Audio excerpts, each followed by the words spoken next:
Bienvenue dans votre journal pas normal. Au top aujourd'hui, en 3e position, Matt Pokora, qui a déclaré dans une interview qu'il aimait les filles discrètes et qui n'en faisait pas trop. Donc avis à vous, mesdemoiselles, si vous êtes concernées, sur Twitter, n'hésitez pas, à vos claviers ou même dans la rue, M. Pokora sera peut-être votre futur copain. En 2e position, Richard Cross de la Starac. Alors ça c'est un petit peu plus triste, puisque Richard Cross de la Starac, c'est le prof de sang, souvenez-vous, dans la Starac, qui a déclaré qu'il avait le sida, et ce depuis très longtemps. Il a même songé à une époque à en finir. Mais voilà, il a essayé de se battre et de se soigner. Voilà ces déclarations qu'ont fait Richard Cross. Et puis en première position, c'est Amaury Vassili, on en a parlé. Après Nicolas Bedos, c'est Amaury Vassili qui s'est fait interpeller. Et lui, il était pour usage et détention de stupéfiants, plus précisément du cannabis. Amaury Vassili a passé quelques heures en garde à vue et s'est justifié en disant qu'il fumait, voilà, quelque chose d'illicite, mais rien de plus grave et que ça ne méritait pas d'en parler autant. Allez, tout de suite la rubrique « L'actu est une énigme ». Allez, l'actu est une énigme. Je donne des phrases, voilà, quelques mots, et on va essayer ensemble de découvrir quelle est l'actu dont je veux parler. Alors si je vous dis « sur une île », l'île de la tentation, non. Si je vous dis « peu de neurones », voilà, peu de neurones, on pourrait penser à pas mal de gens, notamment les candidats de télé-réalité, peu de neurones. Et si je vous dis c'est un peu un bachelor, non, il n'a pas fait le bachelor. En fait, c'est de Moundir, ex-candidat de Koh-Lanta, du coup, qui a été donc sur une île, qui a peu de neurones, et c'est un peu un bachelor puisqu'il a fait Moundir à la recherche de l'amour, je crois, sur une chaîne de la TNT. Et bien il va débarquer sur D8, surprise, aux côtés de Camille Combal et d'Ariane Massenet, dans une production Cyril Hanouna, une émission qui démarre ce lundi 30 septembre, quotidiennement. Du coup, Moundir sera un des chroniqueurs de l'émission. 2e énigme, si je vous dis à Marseille. Marseille.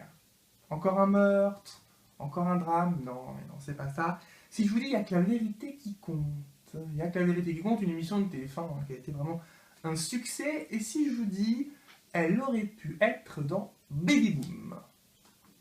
Vous voyez pas, bah c'est pas grave. C'est Rebecca Hampton de Plus belle la vie. Elle joue Céline Frémont dans Plus belle la vie. Rebecca Hampton a accouché il y a quelques temps d'une petite fille qui s'appelle, le prénom elle l'a enfin révélé, on attendait tellement que ça depuis des semaines qu'elle révèle le prénom, c'est vrai que j'en dormais plus des nuits personnellement, le prénom c'est Ilona, voilà, à Marseille parce qu'elle joue dans Plus belle la vie, il y a que la vérité qui compte puisqu'elle a été dans il y a que la vérité qui compte, elle accompagnait les gens, en fait sur le plateau c'était bien avant Plus belle la vie, et elle aurait pu faire Baby Boom puisqu'elle a accouché il n'y a pas longtemps.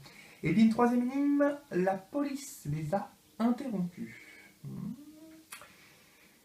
Ils sont comédiens, mais pas vraiment.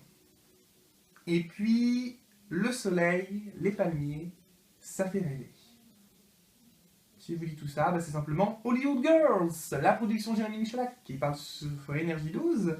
Et bah, Hollywood Girls, oui, c'est tellement con comme série que j'arrive même pas à prononcer le titre, quoi. Hollywood Girls a été interrompu, le tournage de la série a été interrompu. Il tournait en fait une scène d'agression et la police, voilà, a été alertée parce qu'on pensait que c'était une vraie agression.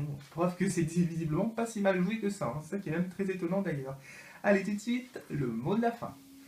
Le mot de la fin, c'est le mot tournée. Alors pourquoi le mot tournée? Puisque Tal va réaliser sa toute première tournée en France. Ça fait un moment qu'on entend Tal, on imagine qu'elle a déjà fait des tournées.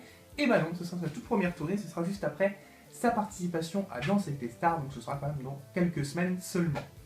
Et puis on termine avec l'image de la fin. L'image de la fin, c'est celui de Grégory, c'est celle plutôt, je vais y arriver, de Grégory Haché. Alors vous voyez peut-être pas qui est Grégory Haché, en fait il a animé le Bachelor sur MT1, et il est recruté sur TF1 pour participer, ou même pour animer Danse avec les stars. Alors non pas à la place de Seruki et Kétier, mais en plus il sera chargé des réseaux sociaux, Twitter notamment, là où tout se passe durant les émissions Grégory Haché. Vous allez découvrir tout de suite l'image, c'est plutôt un beau garçon, on comprend tout de suite pourquoi il a été embauché. Voilà, vous pouvez découvrir l'image dans quelques instants et je vous retrouve bien sûr demain pour un nouveau journal pas normal. Ciao.